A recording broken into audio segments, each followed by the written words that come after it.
Hi, friends. It's you. Oh, it's. I forgot. I forgot. I'm sorry.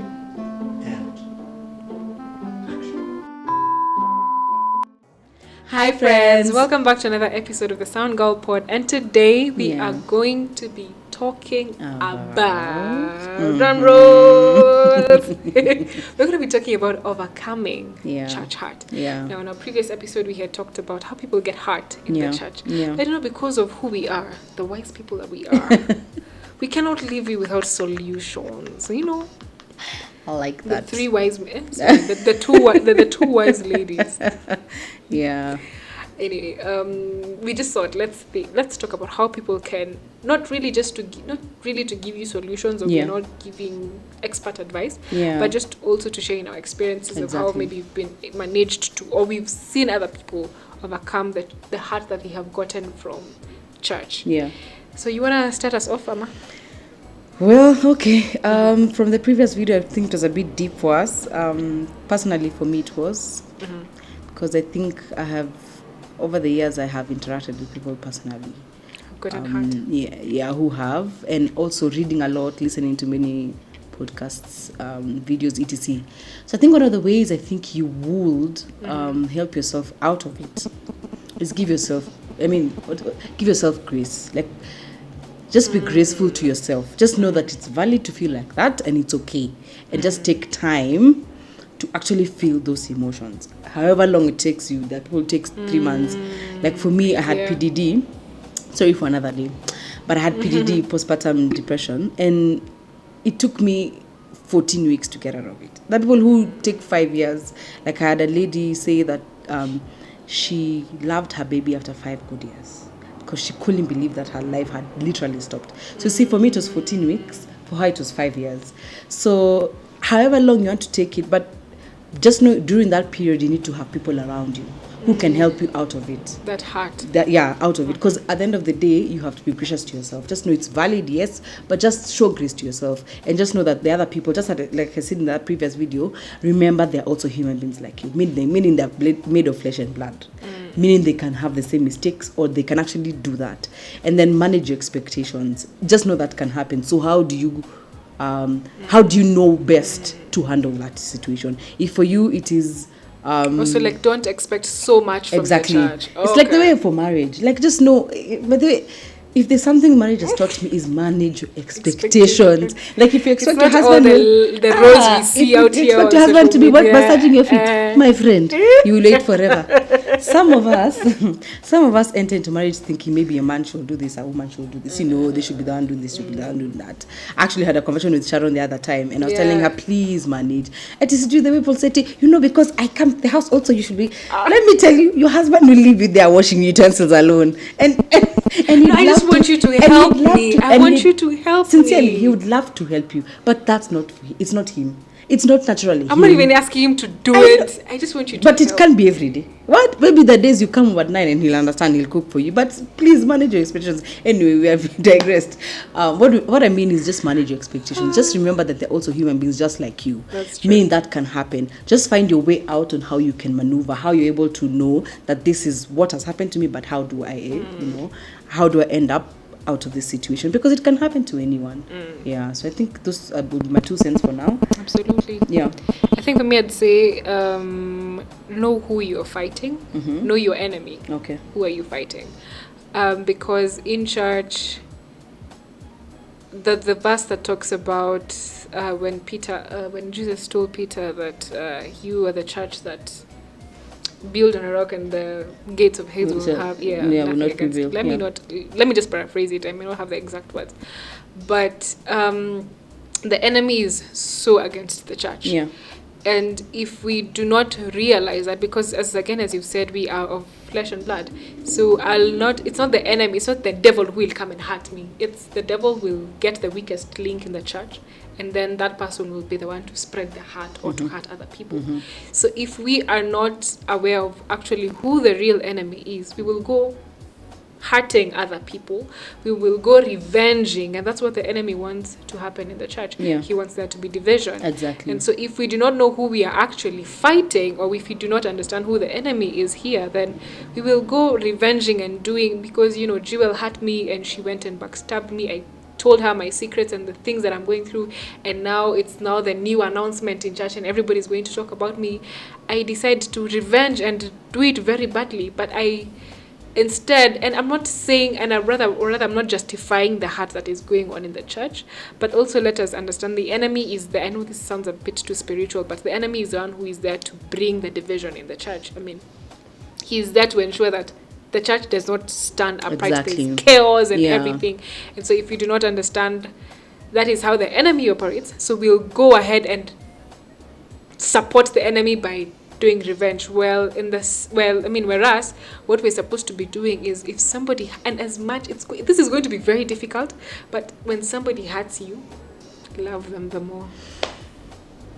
That's how it's supposed to be. Yeah, but it's so when so they hard. hurt you, pray for them. I know. Like, it's so It says hard. love your enemies. Yeah. Scripture says It's- love it's- your enemies. And I'm not saying this because that you have practiced this to the best, but it's the hardest thing to do, I can imagine.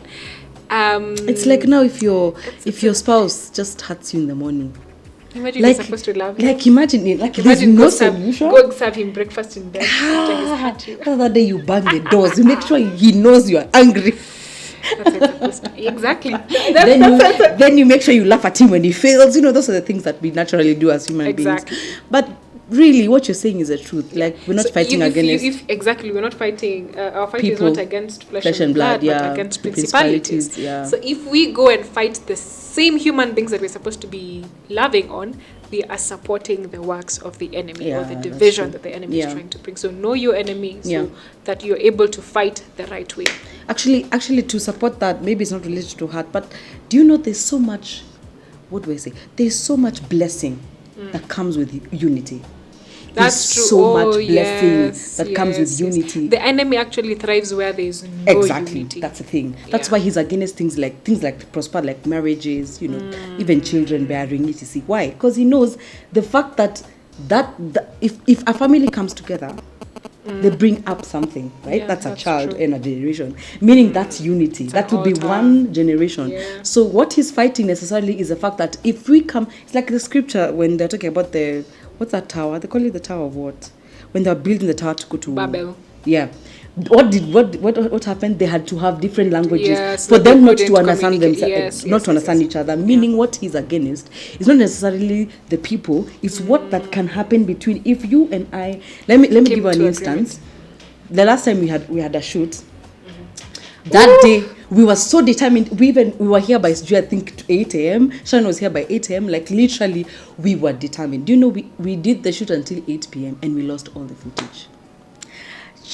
Yani, so what he's against is And because everything on that day was just falling apart. Everything was just falling apart. Nothing was just in you're working, agreement. but because we're in agreement, we had to say, you know what? At the We end are of the gonna day, do this we have again. to do The this enemy's again. not gonna exactly, win. Exactly. Yes. So yeah, that's what I think. I really like that point that you not just know who you're fighting, not the person you're fighting. You're fighting against, the enemy.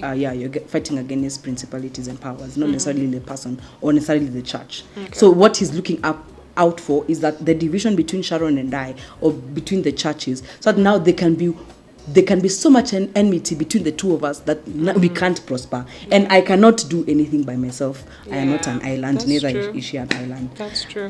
So I think I like that idea. You're deep. Wow. Eh? Sadak Shari Mama wisdom. Sorry for wisdom. Sorry for wisdom. Anyway. I think my second point I think you shared too. Yeah, I've shared too. My second point would be guard your heart against bitterness. Okay. When you get hurt, of course, it's not natural like for you, like when you get hurt today, you will be, I don't know.